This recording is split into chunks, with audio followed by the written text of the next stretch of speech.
Policia e Kosovës me urdhër të prokurorisë themelore të Prishtinës kreu një bastisje mëngjesin e sotëm në lagjën Bajram Bahtiri në Prishtinë. Synim kishin arrestimin e një të dyshuari për përfshirje në konfliktin mes familjeve Sekiraqa dhe Capat, ku kishte mbetur i vdekur Premtim Gashi. Megjithatë, televizioni mëson se policia nuk arriti ta gjejë personin e kërkuar. Mirëpo, ja doli që të arrestoi vëllaun e të arretisurit Erd Marevcin, i cili gjithashtu dyshohet për përfshirje në konflikt. Gjatë aksionit është gjetur edhe një armë zjarri, e cila dyshohet se është përdorur gjatë përleshjes midis dy familjeve.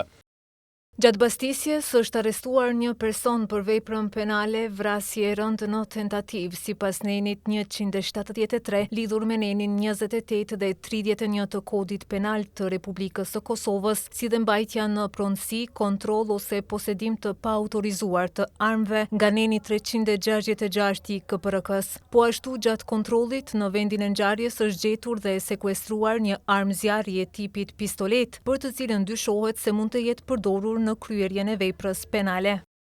Prokuroria tutje ka bërë të ditur se hetimet janë duke vazhduar në koordinim të plotë ndërmjet prokurorisë dhe policisë së Kosovës për zbardhjen e plotë të rrethanave të kësaj ngjarje.